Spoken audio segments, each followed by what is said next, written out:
Book 101 review. Book 101 is all about the books that I've read for the last 40 years. And today I have my special guest. He is a relationship and personal development coach, speaker, a fellow podcaster, and of course, podcast producer, none other than Mr. Brent Dowlen. Welcome, Mr. Brent, on Book 101 Review. And can you please introduce more about yourself? Thank you so much, Daniel. I'm excited to be here. Um, I'm I'm a coach and a podcaster. My main focus is men. I help men in personal development. I help men with relationships. My goal is to help men live and pursue lives of purpose instead of living on autopilot. I'm also a girl dad, a strong man aficionado, and an unapologetic coffee devotee. Mm-hmm. I love my coffee. I drink coffee from sun up to sundown, and my Caffeine. resume reads somewhat like a glitch in the matrix because I've done everything from pull calves on a live ranch to work beside a magician on stage. So I do a little bit of everything.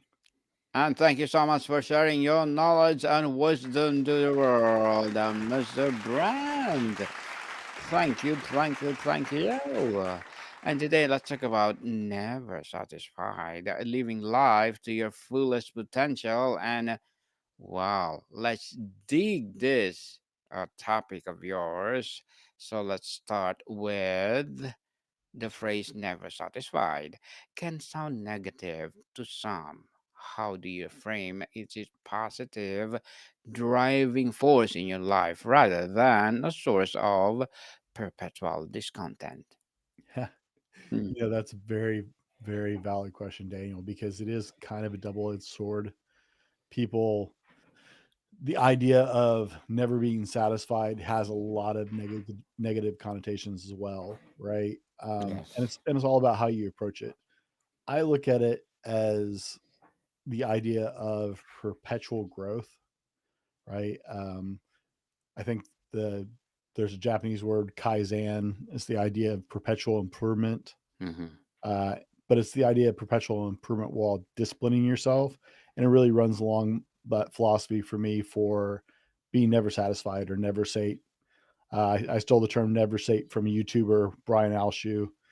He has it on one of his shirts, and I just fell in love with the concept. But it's this idea of perpetually getting better, right? But how do you keep it from going negative? Because a lot of people go towards the if you're never satisfied, then you start to feel hollow, right? And that's the general concern because there's a difference between being content and comfortable and being never satisfied is somewhere in there, right? You go I approach it with, I celebrate the win, but then I look at where can I go from there? It's the next challenge, it's the next growth because if I can do one thing, maybe I can jump forward again. And so it's not that's how you get away from the negative connotation is you can't look at it as never satisfied is not the same idea as I just always am perpetually unhappy. It's falls into the idea of, well, can I grow more? Can I do more?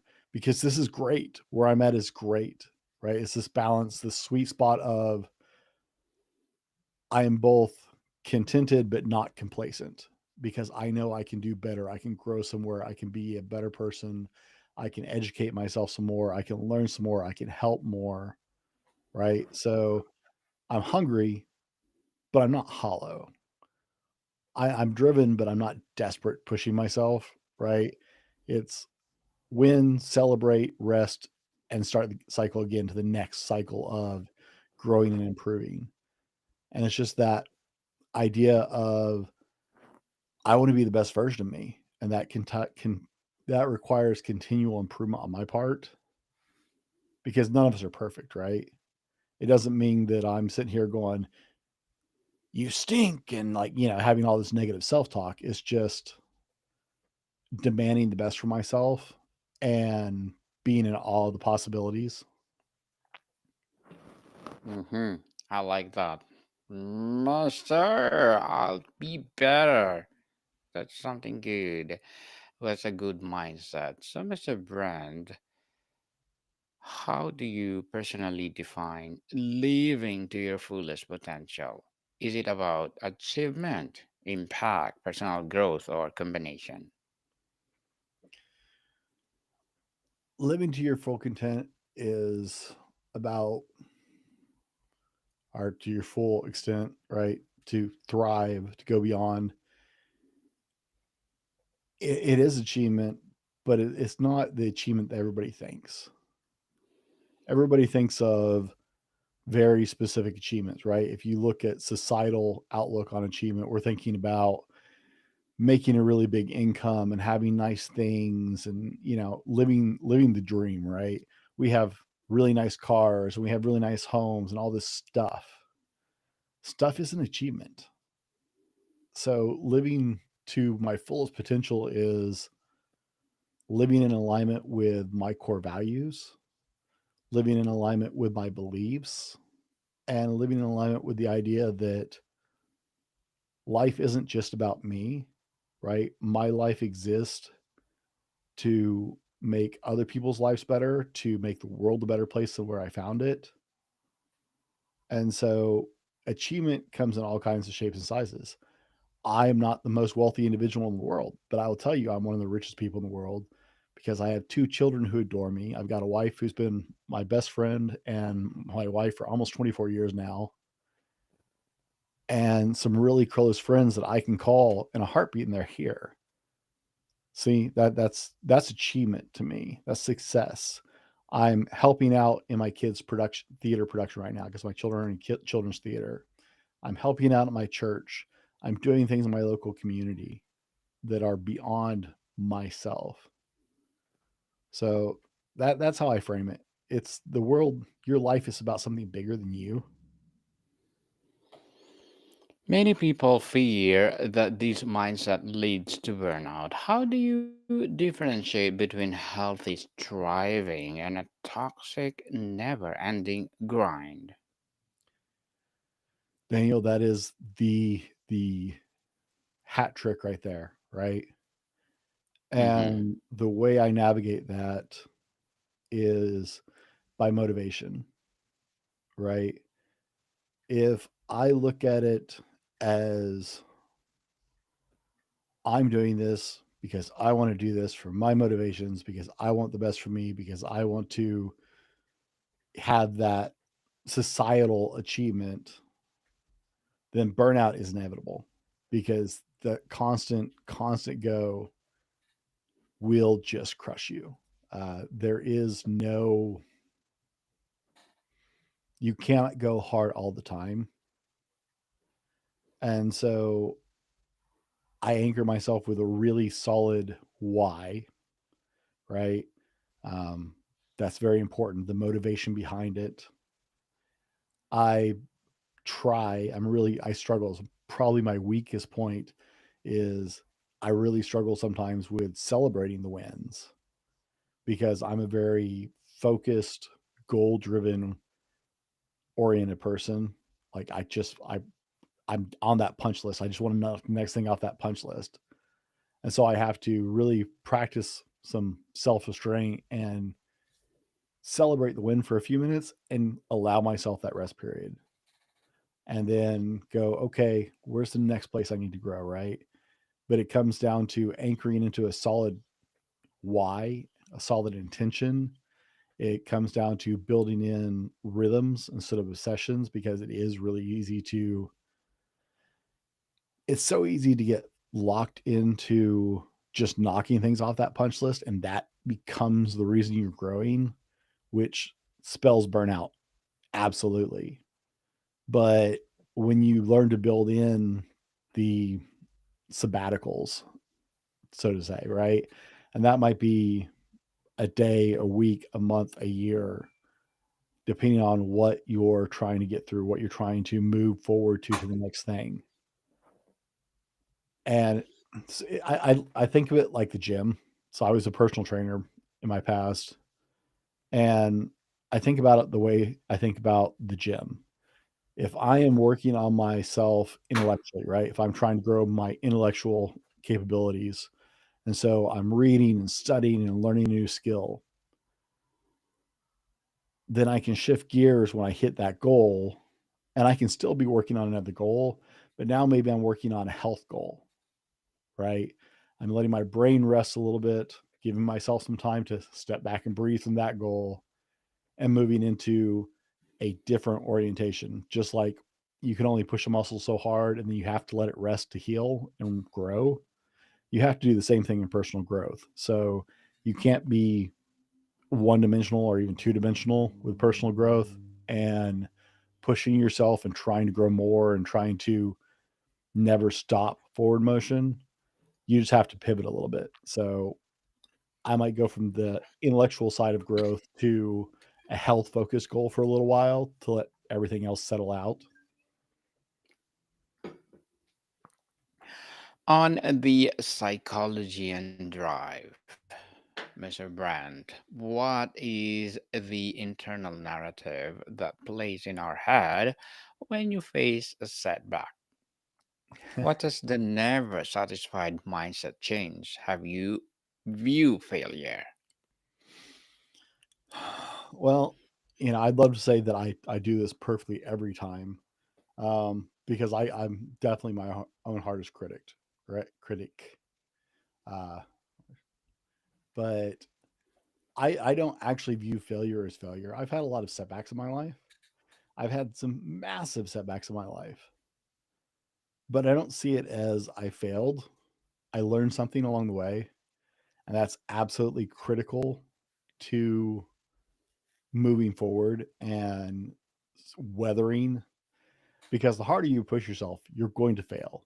Someone who's more successful than you has just failed more than you have. That's all. So I try and look at every failure as the educational side of it.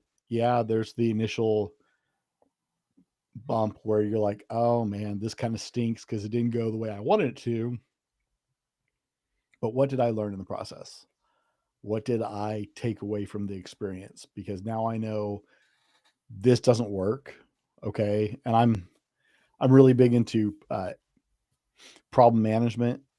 I have years in the IT field as well. And so I'm always looking at root cause analysis. I'm always breaking down my failures to, okay, what can I learn from this? What part of this didn't work? Where was the failure point? Why did it fail? What would have kept it from failing, right? I'm data mining that for information. And when you start breaking down setbacks as just that, their data, it's just analytics for you to be able to improve next time. It gets a whole lot easier to surf the difficulties. And Mr. Brand, how do you handle the well-intentioned advice from others to just be happy with what you have? So how do you balance gratitude with ambition? I don't think you can have ambition without gratitude. Um, there are definitely naysayers, and I actually work to intentionally remove some people from my life because people who aren't ready to get on board with the direction I want to go, they might be great people, but I'm not going to let them prevent me from where I'm going. I have too many people counting on me to get where I'm going. I've got two little girls and my wife, and my mom lives with us. She's older, and they count on me to get where I plan on going. And so I tend to cut negative people out, uh, at the very least at arm's length away, because you're ambitious or you're not, and people who aren't ambitious are never going to understand people who are. And so when you look at it as, even well-intentioned people like family members or something, right? They love you, but they're framing what they're seeing from their own perspective and from their own fear. And so it can drag you down really quickly if you don't keep them at a distance. I'm extraordinarily grateful every day. I told you, like I said, I'm not the wealthiest man in the world, but I have a loving wife who wants to be with me even after 24 years of marriage. I've got two kids who are now teenagers who absolutely love spending time with me. That's what I'm doing as soon as I finish recording this, is going and hanging out with my daughters. I am so grateful for so much in my life. God has blessed me so incredibly. But he didn't say, "Hey, you got there, just hang out." Right? I don't find any biblical precedents for that, and that's very important for me. I'm a Christian, so I have a lot of Bible-based beliefs. Nowhere in the Bible did it say it would be easy, and nowhere did it say, "Hey, you got far enough, just stop there." Right? And so there are people who say, "Stop and smell the roses." I do. I spend time with my children. I'm involved in their lives. I spend time with my wife, with my friends. But I also am very careful about who I surround myself with, because there are the people who help you go the places you want to go and are along for the ride. And there are the people who just don't have the vision or the ambition in their own life and react out of fear and be like, "Oh, you're going too hard. Man, you need to slow down. You're working too hard. You're doing too." I have people tell me all the time, "I don't know how you do all the things you keep up with." And it's like, have you ever tried? Have you tried it from my direction? Have you seen how hard you can push yourself? And so I do. I stop and love the things in my life. I'm absolutely grateful. But I'm grateful that I have the opportunity to keep pushing forward, because I don't think I have any business to stop. Does that make sense, Daniel? Makes sense, Mr. Brand. And imposter syndrome is a common among high achievers. How does your never satisfied attitude interact with feelings of being a fraud? Oh my goodness. I don't know anybody who's actually trying to do something Hmm. beyond the average individual who doesn't struggle with imposter syndrome. Um, so I have four podcasts myself. I've been Mm-hmm. doing it for over 5 years. I've recorded well over 700 episodes at this point. Um, and I feel it every time I turn on the camera, man. Every time I get behind the mic, every time I step onto a stage, but I feel it every time I'm answering a question in a Bible study, or anytime that someone asks me my thoughts or my opinions. I don't think you can have an honest uh, self awareness and not struggle with imposter syndrome. But it really Mm-hmm. comes down to the moment, right? There's a great quote. There's a movie called "We Got a Zoo." We bought a zoo. It's based on a true story. And I don't know who actually wrote the screenplay, but there's a line in there, and it says, and it's like 15 seconds of insane courage. That's all you need, right? 15 seconds of insane courage is all you need, and you can do anything you want. You just have to be brave for 15 seconds. And 15 seconds, yes. every time that's what it comes down to for me, right? Mm-hmm. I was doing a multi men's panel uh, live stream with several other creators earlier this month, and I'm sitting in a room with a bunch of great creators who are out there helping people, and it's like, I don't belong Mm-hmm. here, Mm-hmm. right? But it's, I'm clicking into that event, and it's like, 15 seconds. I gotta be brave long enough to click yes. And once I'm there, the host knows me. He's gonna be like, "Where do you think you're going? Don't you dare leave." Right? Uh-huh. And that's Yes. really what it is. Is one of the things I try and teach my children. I watch that movie over and over again with my kids for that one line. I want that to sink into their heads. Awesome. Awesome. And thank you for sharing to us, Mr. Brand. And how do you decide what to unsatisfied with? with the limited time and energy? How do you choose where to focus your saving or striving? Sorry. So I am very intentional and structured. I have goals, right? And I have, when I'm setting goals, I have one or two big goals for the year max. And then every other goal is about achieving those goals. So if it's not serving me towards those goals, then I just try and take it out or put it on hold, put it on the back burner, or whatever. And so it's all about achieving those one or two goals for the year. I think they say Richard Branson has three goals he works on all year long, and that's it. Anything that doesn't feed those three goals is a no, no matter what it is. And I live very similarly. I have two big goals usually, and anything that doesn't serve those is just a no. And so when I'm looking at what I'm pushing, I'm improving myself in ways that are going to serve meeting those goals. Do I need to get healthier? Do I need to get smarter? Do I need to learn a new skill?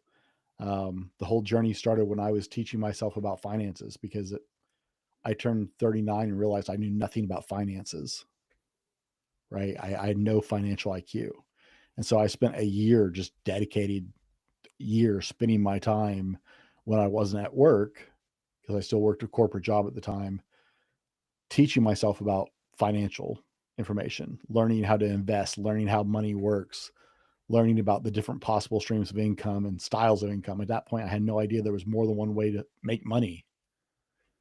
And so that is how we decide what direction, what goal, what I'm working on fixing is, does it serve the bigger goal that I've set for that year? Interesting, Mr. Brand. And on growth, evolution, and legacy. As you grow and achieve, does the goalpost for you, fullest potential, keep moving? Or how has your definition of success evolved over time? Success has to evolve because that's just the nature of success, right? If you achieve one goal, you look around and go, what's next if you're ambitious? Um, and there are people who hit a big goal and they're like, okay, I'm here. But if they're ambitious, it doesn't last very long because they're just like, oh, if you look back at yourself, if I look back 3 years, I look and go, uh, I used to think this stuff was hard. 3 years ago, I would have killed to be right here, right? And so it's about celebrating the moments and the wins. But for me, it's about celebrating the journey with the people. And so when I'm thinking about, how to, what do I do when I get there, when I achieve that goal? Well, I look at what's next and I look at who's with me on that journey and where we're all going. For me right now, I'm very family focused. I'm always very family focused. And so I'm always looking at the next goal of, okay, we achieved this. What's the next step? What's the next thing that sets my kids on the right path, that helps my wife live the life that she wants to live, that helps us reach more people in the mission we have trying to serve men. Um, and we've done all kinds of things besides the podcast. We've had live conferences and stuff like that. And so we're always looking, personal and professional. Where are those goals? That's why I have usually two. It's personal and professional. Where do I want to go with this? What do I want to do next? And once I get there, I'm looking at how do I multiply that out more? How do I touch more lives? How do I impact the world in a bigger way? How do I reach more people? How do I serve? Mr. Brand, as a podcast host, podcast producer, relationship and personal development coach, what are your short term and long term goals? Short term and long term goals. Short term goals. I do a lot of freelance work right now to subsidize my income because I got deplatformed last year, Hmm. uh, massively. Like I lost 90% of my audience, which hurt me financially to lose that big of a chunk of my audience.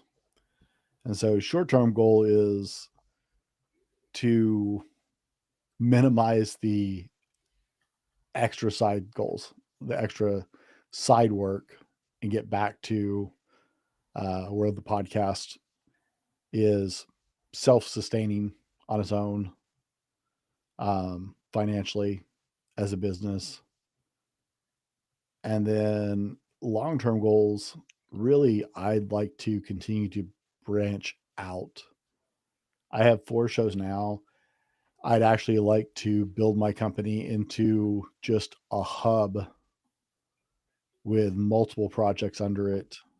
So we're serving men in all different ways, including bringing on more podcasts under my umbrella and guys I'm working with so we can go back to doing live events and go back to conferences and have even more podcasts. So for men, I really want to become a hub for all things helping men achieve their goals and purpose.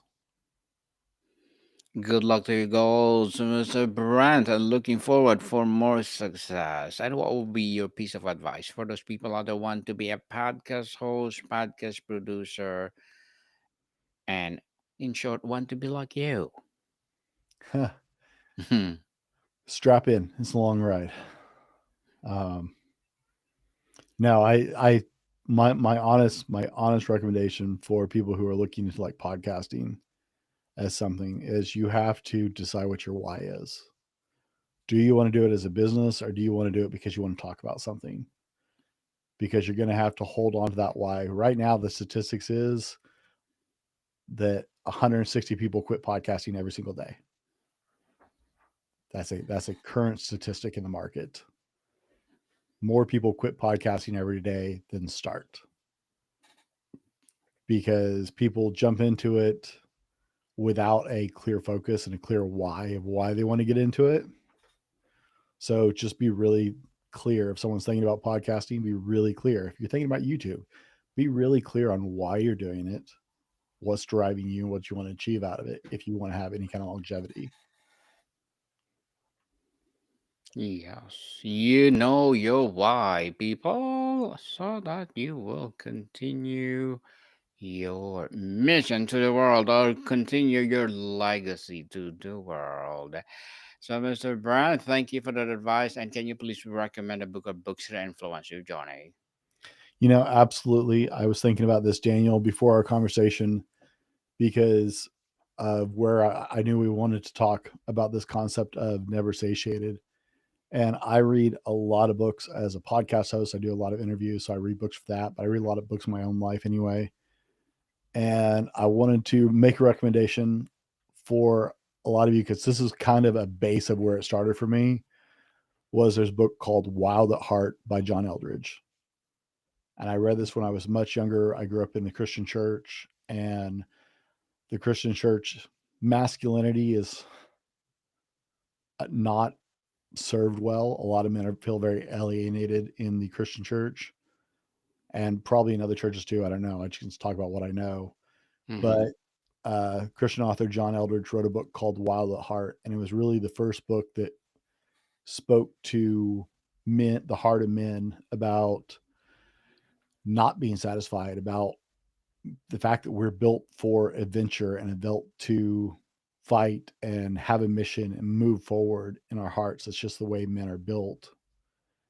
And that book was a fundamental piece in shaping my life from my younger years forward to carrying me today. It still is very applicable to what I do now and the way I approach life. So, John Eldridge's Wild at Heart is a phenomenal, phenomenal read for men looking for that answer to make their lives make sense. Makes sense. I like that. Dr. Mr. Brandt. And before we wrap up our discussion for today, I'm inviting you to please do listen to my Other podcasts too. My other podcast, because my abstract essay is already in fifth season. Abstract poetry in second season. My book 101 review in fifth season as well. Comedy 101 third season. Food 101 in fifth season. And geography 101. Love letters. Movie 101. Music 101 our fourth season. Science 101. Sex 101 in its second season. And my baby podcast. Law 101. Mental health 101. And Bible verses 101. Please listen to them wherever you listen your podcast. So, Mr. Brand, if your life's journey is about constantly reaching for the next level, how will you know if ever you have made it? If I feel like I made it, I've already stopped because that's stagnation. Hmm. And stagnation kills everything. The only thing that's not growing is dying. All you have to do is look at the world around you. There is life and there is death. The only thing that is not growing is in the process of dying. That is stagnation flat out. So if I get to where I feel like I'm there, I've stagnated and it's time to reevaluate and keep moving forward.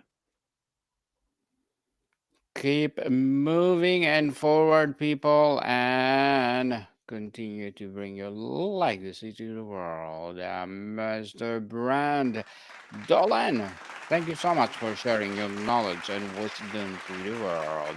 So, can you please invite our listeners to support your podcast, your advocacy, or whatever projects that you're doing right now? Absolutely, guys. If you want to dive in forward, I don't have near as many podcasts as you do, Daniel, but I've got 4 different shows. You can find me over at purposedrivenmen.com, or you can catch us on our Patreon for our private community at uh, patreon.com/the fallible man. Yes, people, let's support Mr. Brent Dolan, because if you support him, for sure, more and more empowering podcasts will rise. More and more empowering advocacy will come. So, Mr. Brand, thank you so much for your time. Thanks for having me, Daniel. Modicon people, see you soon.